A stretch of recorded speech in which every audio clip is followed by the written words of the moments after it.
ब्रह्म।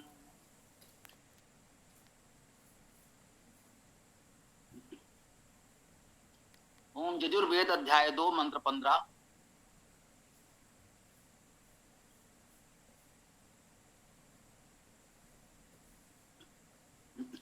ओम अग्नि सोमयो उज्जितम।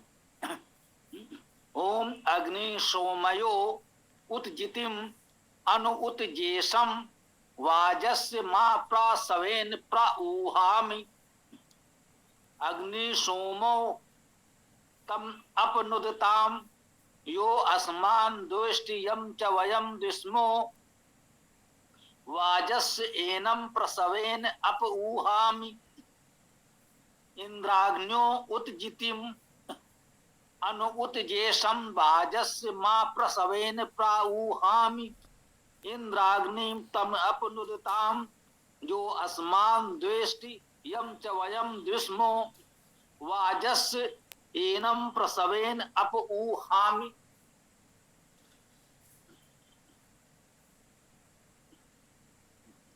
उत्तम मंत्र है। कुछ अच्छे विचार, कुछ समस्याओं का समाधान इसमें मिलेगा। अग्नि सोमयो, अग्नि और सोम का द्विवचन में है। अग्नि और सोम है इसलिए द्विवचन में है।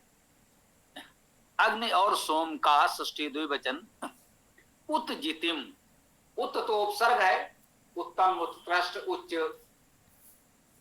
के अर्थ में। जितिम, जी धातु जीतना, जय होना, ये भी हम लोग जानते हैं। तो उज्जितिम उत्कृष्ट जय, उत्तम जय, विजय, उत्कृष्ट विजय करने वाले को उज्जितिम द्वितीय विभक्ति एक वचन है।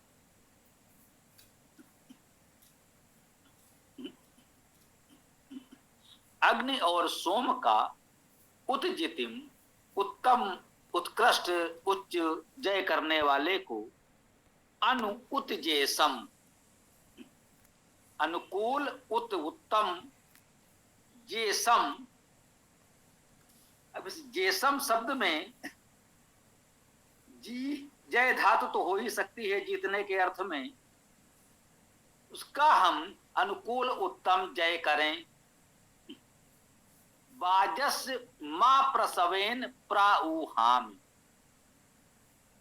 वाजस्य वाज के बल और गति के वज धातु का अर्थ गति करना और बल होना। तो वाज का अर्थ हो गया बलवान गतिमान के।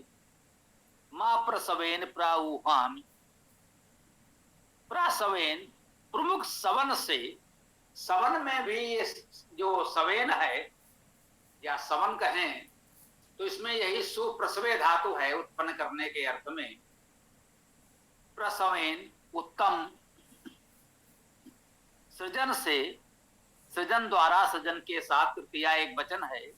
प्राऊहाम, प्रा प्रमुखता से, ऊहाम ऊहा करता हूं, यह उत्तम पुरुष एक वचन में है। ऊहा करता हूं। ऊहा क्या है?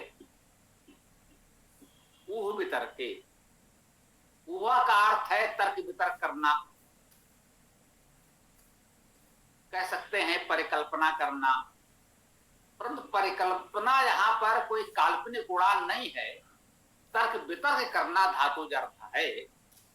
तो जब आप तर्क वितर्क करके कुछ नवीन विचार, कुछ परिकल्पना प्रस्तुत करते हैं, उसे ऊहा कहते हैं। कहीं हमने पढ़ा था विद्वान भाष्यकारों ने, कहीं कहीं नवीन धातुओं की ऊहा थी, अर्थात वह धातु धातु पाठ में उनको नहीं मिली। मुख्य रूप से पढ़ने धातु पाठ प्रचलित है, बहुत सी धातु में पढ़ने धातु पाठ में है ही नहीं। भाई कोई भी धातु पाठ, कोई भी शब्दकोश संपूर्ण होने का दावा नहीं कर सकता, ये मैं दृढ़ता से कहता हूं। ये आस्था श्रद्धा अपने स्थान पर है, सभी विद्वानों का सम्मान होना चाहिए। परंतु कोई भी विद्वान वो एक व्यक्ति होता है। ये कैसे संभव है कि कहें कि वो सभी धातु में या सभी शब्द किसी भी रूप में वो संकलित करे तो कोई छूटने नहीं पाएगा, ये कैसे कहा जा सकता है? उसके अपने उद्देश्य भी सीमित हो सकते हैं और मानवीय सामर्थ्य की एक सीमा भी है, कितना भी प्रयास करे संपूर्ण संकलन हो जाएगा यह संभव नहीं है। तो सामान्यता पाणिनि धातु पाठ में कोई धातु नहीं है तो इसका यह अर्थ तो नहीं कि वो धातु है ही नहीं। अब प्रश्न उठता है कि वो धातु है ही नहीं, ठीक है मान लिया, तो फिर क्या प्रत्येक व्यक्ति अपनी ओर से धातुओं की कल्पना करता रहे, काल्पनिक धातुओं के आधार पर अर्थ करता रहे? नहीं, ये नहीं हो सकता। ऊहा इसी की बात है, हमने इसी संदर्भ में ये बात कही। इस ऊहा शब्द को भी समझ लेंगे और ये धातुओं का चयन, धातु अर्थ की मूल भावना भी समझ लेंगे, इसमें दोनों बातें स्पष्ट हो जाएंगी। धातुओं की ऊहा की जा सकती है, निराधार कल्पना नहीं की जा सकती, नई धातु में नहीं गढ़ी जा सकती। कोई कहे साहब ठीक है हमने इसको धातु मान लिया, भाई आपने कैसे मान लिया? होते कौन मानने वाले? आपके मान लेने से तो नहीं हो जाएगा, बिल्कुल ठीक बात है। चाहे जितना बड़ा विद्वान हो, किसी एक विद्वान के मान लेने से पूरी भाषा व्याकरण नहीं तय हो सकती। हाँ, ऊहा की जा सकती है, वो वितर्के धातु है, उसमें आपको तर्क वितर्क करके उस आधार पर यदि आपको निश्चित करते हैं, उसके लिए कुछ नियम होंगे, कुछ व्यवस्थाएं होंगी, तब आप उसे तय करेंगे, तब वो मान्य होगा। उसे अमान्य नहीं किया जा सकता, उसके कुछ नियम हैं। ठीक, तो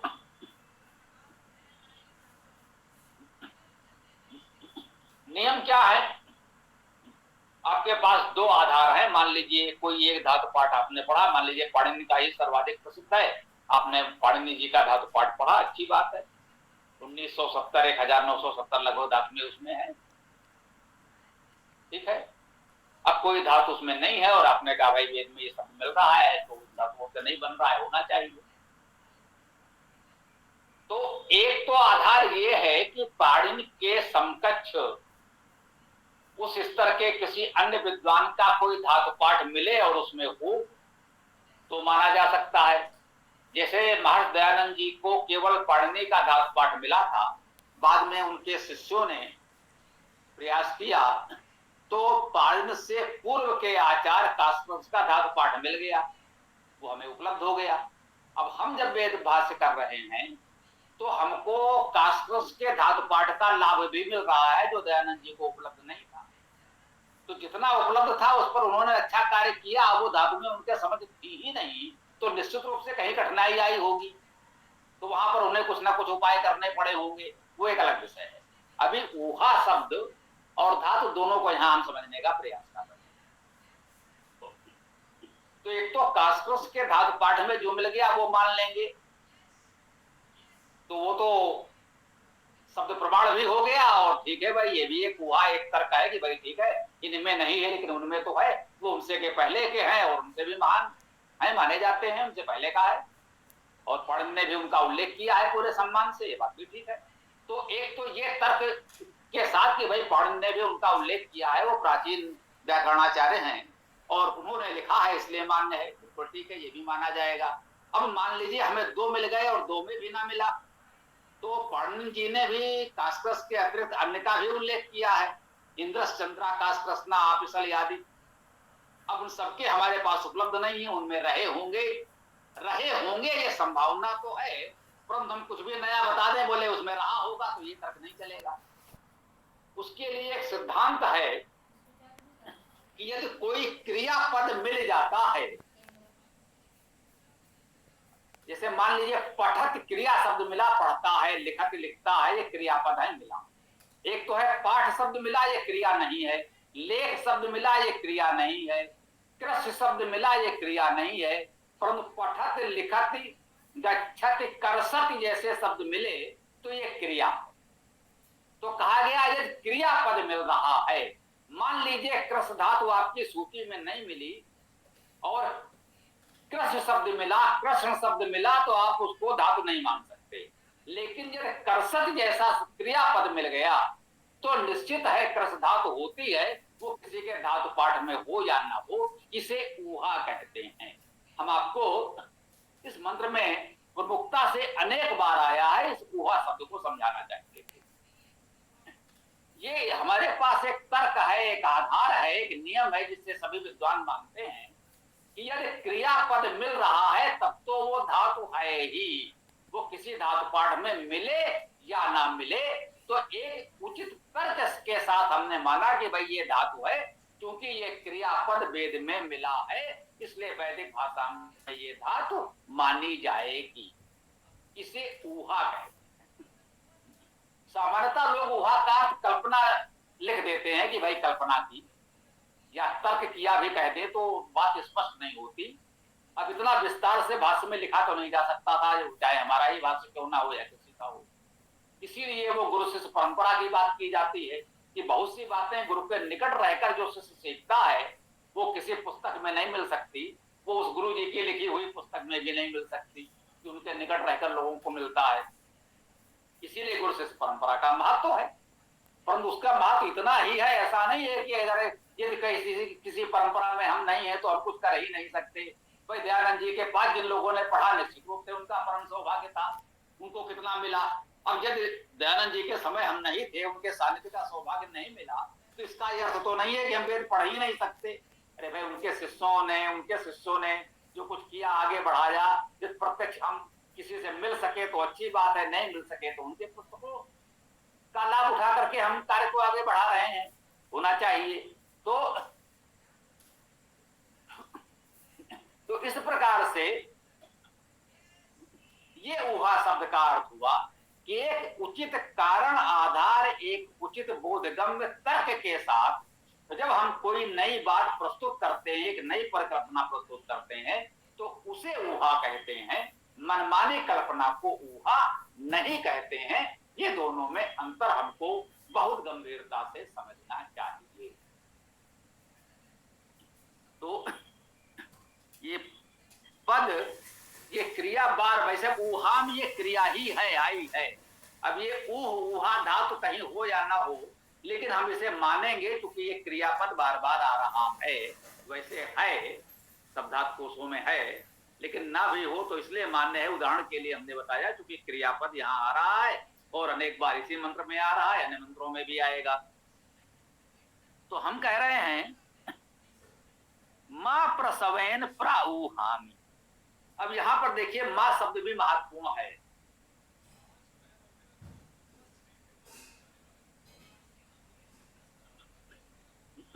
महत्वपूर्ण किस अर्थ में है? वैसे तो साधारण सा शब्द है, मां अव्यय होता है जिसका अर्थ नहीं होता है, और माम सर्वनाम होता है जिसका अर्थ है मुझको। कितना साधारण शब्द है, उसमें महत्वपूर्ण क्या है? महत्वपूर्ण यही है कि यहाँ मां लिखा है, लेकिन वहां माम का अर्थ देगा, माम समझा जाएगा अर्थ करते समय। पढ़ा तो मां जाएगा, वही लिखा है, माम पढ़ नहीं सकते, परंतु अर्थ करेंगे तो माम मानकर उसका अर्थ मुझको किया जाएगा। ये भी वैदिक भाषा की एक विशेषता कह लीजिए कि वेद में ये अंतिम, जब पद के अंत में ये पंचमाक्षर आ जाता है, अनुनासिक वर्ण आ जाता है, माना आदि, तो बहुधा ये लोप हो जाते हैं, पर अर्थ उनका बना रहता है। तो माम का मां लुप्त हो गया, केवल मां शेष रहा, परंतु वो माम मुझको का अर्थ यहाँ वो देगा। यदि माम का यहाँ माम मानकर मुझको अर्थ नहीं करेंगे, मां का अर्थ नहीं कर देंगे, तो पूरे मंत्र का अर्थ ही बिखर जाएगा, फिर कोई अर्थ बनेगा ही नहीं। तो ये भी यहाँ पर एक ध्यान देने वाली विशेष बात थी जो मुझे लगा कि बताना चाहिए। मां प्रसवेन प्राऊहाम, मुझको प्रसवेन प्रमुख सृजन के द्वारा, प्रमुख सृजन के साथ, प्राऊहाम प्रमुखता से ऊहा करता हूं, तर्क वितर्क के साथ परिकल्पना करता हूं। बहुत से अवसरों पर हमें कुछ नवीन अवधारणाओं की परिकल्पना करनी पड़ती है। बहुत प्रत्यक्ष प्रमाण नहीं होते, शब्द प्रमाण नहीं होते।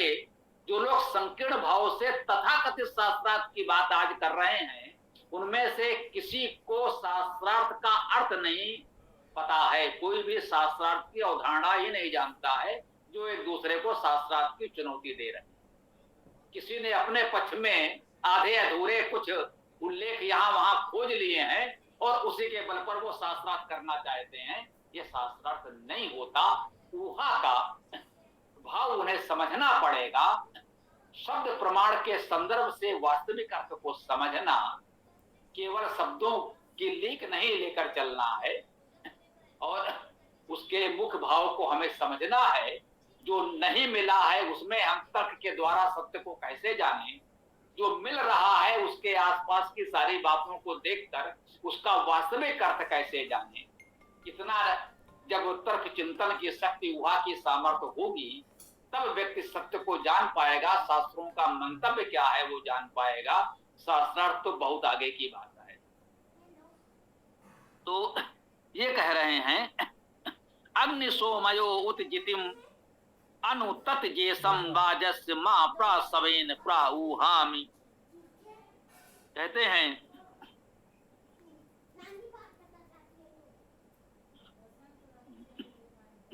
अग्नि और सोम का उत्तम जय करने वाले को अनुत जेसम अनुकूल उत्तम जय करें।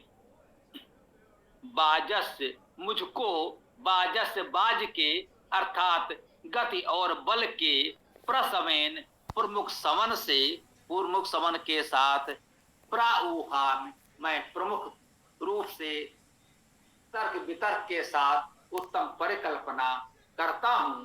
उस रूप में हम सत्य के स्वरूप को समझने का प्रयास करते हैं। अग्नि सोमो तम अपनुदताम। अग्नि सोमो, अग्नि सोम दो वो कह रहे हैं तो ये द्विवचन में आ रहा है। इसमें ध्यान दीजिएगा, ये सोम में दंत सा होता है और यहाँ पर मूर्धन सा का प्रयोग है। तो इसको इस प्रकार समझ सकते हैं, ये वैदिक भाषा की विशेषता है। इसमें मूर्धन उच्चारण की प्रधानता। वैदिक भाषा में मूर्धन उच्चारण बहुत होता है।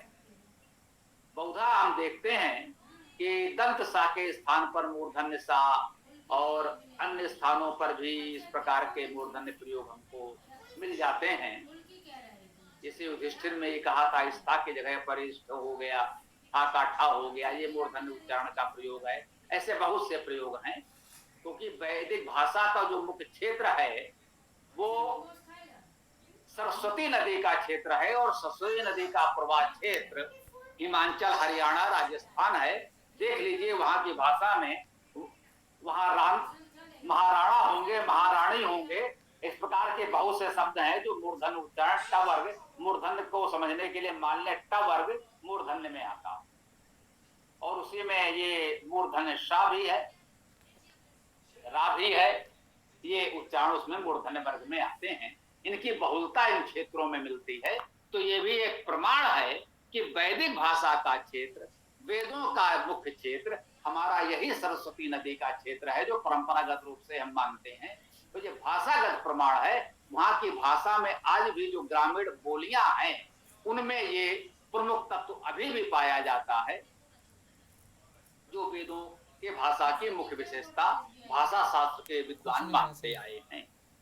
तो अग्नि सोमो, अग्नि और सोम, तम उसको अपनुदताम, अपनोदित करें। अभी नुद क्या है? प्रेरणा देना, प्रेषित करना। नोदन, प्रणोद, ये विज्ञान में विद्यार्थियों ने पढ़ा होगा, भौतिकी में प्रणोदन होता है।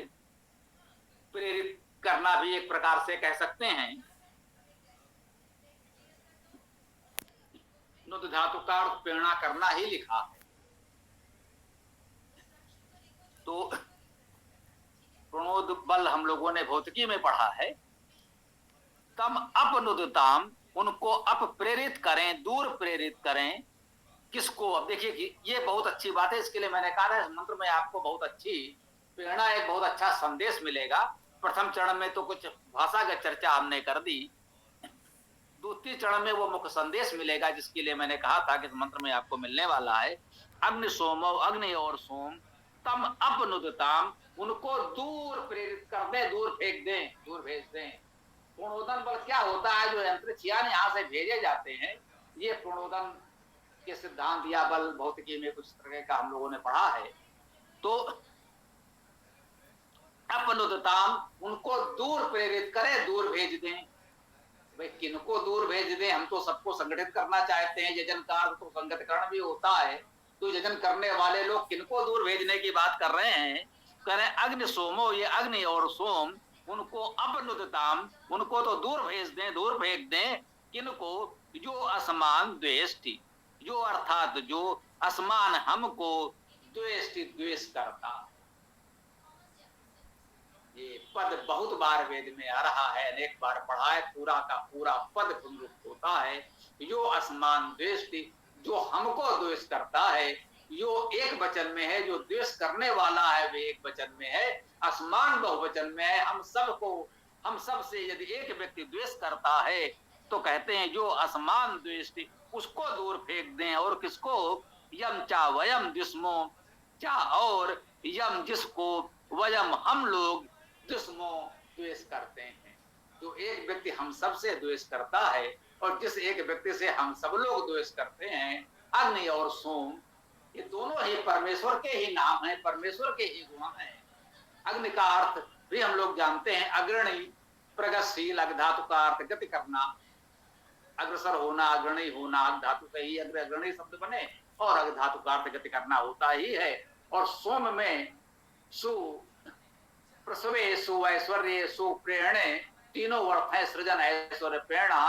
तो कहते हैं कि अग्रणी प्रगतिशील परमेश्वर और सृजन, ऐश्वर्य, प्रेरणा करने वाला परमेश्वर, इन सारे गुणों से युक्त जो हैं वे उनको दूर फेंक दें। जो उसको दूर फेंक दे जो हमको द्वेष करता है, और इसीलिए हम सब भी उससे द्वेष करते हैं। तो ऐसे व्यक्ति को दूर फेंक दिया जाए, ये बात इसमें कही जा रही है। ये नहीं कहा जा रहा है कि उसकी हत्या कर दी जाए। देख लीजिए, जो इतना दुष्ट है वो पूरे समाज से द्वेष कर रहा है। इस कारण से समाज को भी उससे द्वेष होगा, स्वाभाविक है। भैया इनसे छुटकारा मिले तो जहां भी नहीं कहा गया कि चलो सब लोग मिलकर उसे मार दें, झंझट समाप्त, नो, बिल्कुल नहीं, ये भी नहीं कहा गया। कह रहे हैं उनको दूर भेज दो कहीं। इस समाज में उनका निर्वाह नहीं हो रहा है, हमारे उनके विचार भाव नहीं मिल रहे हैं, कार्य प्रणाली नहीं मिल रही है। तो अब सब लोग, बहुत से लोग तो एक साथ हैं, केवल एक व्यक्ति है जो अलग है, जो हमारे साथ निर्वाह नहीं हो रहा है। भैया उसे को यहां से उठा के कहीं और भेज दो। हो सकता है वहां वो भी सुखपूर्वक रह सके, वहां और लोग भी उसके साथ रह सकते हैं, तो अच्छी बात है, जाने दीजिए। ये भी नहीं कहा कि सब लोग घेर के उसको मार डालें, ये बात नहीं कही गई है। हिंसा से जितना हो सके बचना चाहिए, यही कहा। यद्यप ये भी हिंसा है, किसी को दूर भगा दीजिए, लेकिन उससे थोड़ी छोटी हिंसा है कि उसे मार दीजिए। मारने को नहीं कहा, यदि साथ रहना संभव ना हो तो दूर कर दीजिए, इतना ही कर दीजिए, तो भी बात बन जाएगी, क्यों मारा जाए। वाजस एनम प्रसवेन अपऊहाम, तो कहते हैं एनम, इसको बाजस प्रसवेन, बाज के अर्थात गति और बल के, प्रसवेन से, प्रसव से, अर्थात प्रमुखता से, सृजन से, प्रमुख सृजन से, प्रमुख सृजन द्वारा अपऊहाम, उसको दूर परिकल्पित कर रहे हैं। एक उचित तरीके से हम उसे दूर करने की बात कर रहे हैं, ऊहा की बात कर रहे हैं। एक उचित तर्क विचार के आधार पर एक उचित व्यवस्था बनाकर उसे अपने से दूर करने की बात इस मंत्र में हमसे कही जा रही है।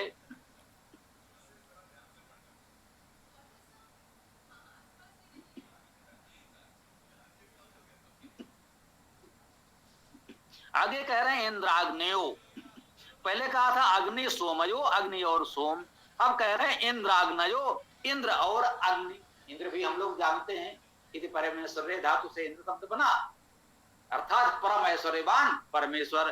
तो परम ऐश्वर्यवान और अग्नि, अग्रणी प्रगतिशील परमेश्वर, उत्जितिम, उत्तम जय करने वाले को, अनुउतजेसम, अनुकूल रूप से, उत्तम जय करें। बाजस माँ प्रसवेन प्राहु हम, तो वही पूरा पुनरुक्त है ना, कि मुझको उस बलिगत के प्रसवन से, प्रमुख सृजन से, प्राउहाम प्रमुखता से ऊहा करता हूँ, तर्क वितर्क करता हूँ। इंद्राग्नि तम अपनुदताम, इंद्र और अग्नि तम उसको अपनुदताम दूर प्रेरित करें, दूर भेज दें। जो अस्मान द्वेष्ट यम चा वयम दुष्मो, जो हमको द्वेष करता है, यम चा वयम दुष्मो, और जिसको हम द्वेष करते हैं। बाजस एनम प्रसवेन अपऊहामि, इसको बल और गति के प्रसव अर्थात प्रमुख सृजन के साथ अपऊहाम उसे दूर पर कल्पित करते हैं। तर्क विचार के साथ, चिंतन के साथ हम उसे अपने से दूर कर देते हैं। ये इस मंत्र का भाव हम लोगों ने ग्रहण किया। बहुत सी बातें इसी मंत्र में पुनरुक्त थी, बहुत से वाक्यांश पद इसमें पुनरुक्त थे, तो एक बार उनकी हम लोगों ने विस्तृत व्याख्या भी समझी, मंत्र का केंद्रीय भाव समझा। जो हम सबसे द्वेष करता है, इस कारण से पूरा समाज स्वाभाविक रूप से उससे द्वेष करता है। प्रयास करें उसकी भी हत्या न करें, क्योंकि हिंसा कोई समाधान नहीं है। हो सके तो उसे अपने से दूर कहीं स्थान दे दें। हो सकता है धीरे धीरे उसकी भी समझ में आ जाए, या कहीं कुछ हमसे ही यदि भूल हो रही है, हो सकता है कभी कभी बहुत से लोग भूल चूक कर रहे हों, तो ठीक है, दूर रहेंगे, धीरे धीरे एक दूसरे की बात समझ जाएंगे। हो सकता है कल हम एक बार फिर एक साथ हों। तो इसके साथ हम आज के इस मंत्र चर्चा को विराम देते हैं। अब आप लोगों का जो भी प्रश्न विचार आदि हो प्रस्तुत कर सकते हैं। ओम खम ब्रह्म।